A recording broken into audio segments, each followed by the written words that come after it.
আসসালামু আলাইকুম। Kitchen of রাফারুহি রান্নাঘরে আপনাদেরকে জানাচ্ছি আমার আন্তরিক অভিনন্দন। আজকে আপনাদের সাথে শেয়ার করব chicken fried rice. Chicken fried rice পছন্দ করেন না এমন লোক খুবই কম। ফ্রাইড রাইসটা শীতকালীন সবজি দিয়ে রান্না করলে খেতে খুবই ভালো লাগে। এখানে আমি রাইসটা রান্না করার জন্য নিয়ে নিয়েছি 2 কাপ চিনি গুঁড়া চাল। আরও নিয়ে নিয়েছি 1 কাপ চিকেনটাকে আমি আদা রসুন এবং সামান্য সয়া সস দিয়ে আগে অফ স্ক্রিনে মেখে রেখেছিলাম। এখানে আমি সবজিগুলোর মধ্যে নিয়ে নিয়েছি পেঁয়াজ কলি, ফুলকপি, ব্রোকলি, গাজর, কিছু টমেটো, নিয়ে নিয়েছি কুচিয়ে রাখা পেঁয়াজ এবং কাঁচামরিচ। টমেটোগুলোর বিচি ফেলে দিয়ে জাস্ট আমি শক্ত অংশটাকে নিয়ে নিয়েছি। এবার চালগুলোকে আমি পরিষ্কার করে কয়েকবার পানি বদলে ধুয়ে নিয়েছি।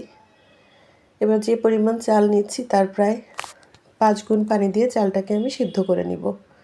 পানির পরিমাণটা বেশি দিলে ভাতটা ঝরঝরে হয়। এবার গ্যাসের চুলায় আমি হাঁড়িটা বসিয়ে দিয়ে ঢাকনা দিয়ে ঢেকে দিচ্ছি। রাইসটা 95% যখন রান্না হয়ে যাবে সেই সময় আমি রাইসটাকে পানি ঝরিয়ে একটি ট্রের পরে ছড়িয়ে রেখে দিয়েছি। এতে করে আপনার রাইসটা ঝরঝরে হবে। ডিমের ক্রাম্বল তৈরি করার জন্য আমি 2টা ডিমও নিয়ে নিয়েছি। এবার আমার কড়াইটা গরম হলে তাতে পর্যাপ্ত পরিমাণে বাটার দিয়ে আমি প্রথমে এই মুরগির মাংসগুলোকে ভেজে নিচ্ছি। এখানে আমি আরও কিছুটা বাটার দিয়ে দিয়েছি। বাটার দিয়ে আমি দিয়ে দিচ্ছি 2টা ডিম দুটো দিয়ে আমি এগ ক্রাম্বল তৈরি করব। বাটার দিয়ে যদি ফ্রাইড রাইসটা ভাজা হয় সেক্ষেত্রে এর টেস্ট অনেক গুণ বেড়ে যায়। তবে আপনারা চাইলে সয়াবিন তেল দিয়েও এই রাইসটা রান্না করতে পারেন। আমি বাটার এবং সয়াবিন তেল মিক্স করে এই রান্নাটা করছি। এই তো আমার এই ক্রাম্বলগুলো হয়ে এসেছে এবং এই ক্রাম্বলগুলোকে আমি খুব বেশি শক্ত করে ভাজবো না। এবার আমি এই ক্রাম্বলগুলোকে উঠিয়ে নিচ্ছি।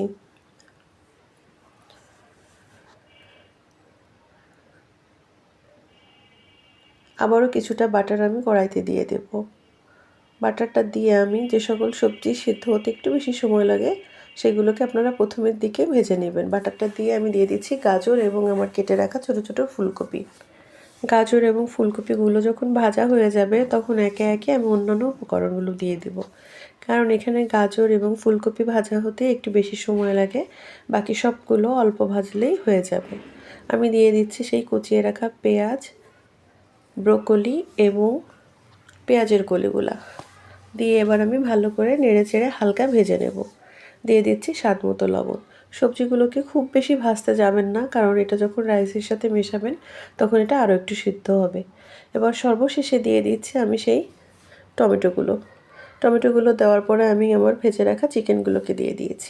চিকেনগুলোকে দিয়ে দেওয়ার পর আমি যে রাইসগুলোকে ঠান্ডা হতে রেখে দিয়েছিলাম এবার এই সমস্ত সবজিগুলোর সাথে রাইসগুলোকে নেড়ে চেড়ে ভালোভাবে মিশিয়ে নিচ্ছি। যেহেতু আমি রাইসগুলোকে ওভারকুক করিনি, এবার এই রাইসগুলোর সিদ্ধ করেছি আমি দিয়ে রাইসগুলো খুব ভালো মতো ঝরঝরা হয়েছে। এবার আমি এতে দিয়ে দিচ্ছি ডার্ক সয়া সস, আরও দিয়ে দেব টমেটো সস। এখানে আমি 1 চা চামচ সয়া সস ব্যবহার করেছি এবং 2 টেবিল চামচ মতো টমেটো সস দিয়ে দিয়েছি। এবার আমি আরও দিয়ে দেব 1 চা চামচ কালো গোলমরিচের গুঁড়ো। গোলমরিচের গুঁড়োটা দিয়ে এবার আমি এই রাইসগুলোকে খুব ভালোভাবে নেড়েচেড়ে মিশিয়ে নিচ্ছি।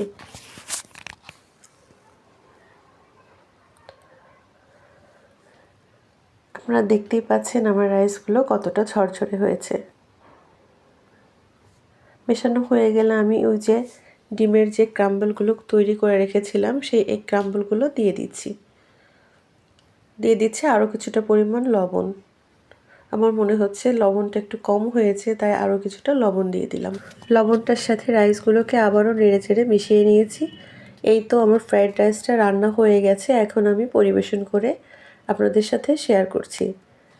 জানি না আমার এই রাইসটা আপনাদের কাছে কেমন লেগেছে। আমার এই রেসিপিটি যদি আপনাদের ভালো লেগে থাকে তাহলে প্লিজ আমার চ্যানেলটিকে সাবস্ক্রাইব করে দিবেন, লাইক, কমেন্ট, শেয়ার করে আমার পাশে থাকবেন। আসসালামু আলাইকুম।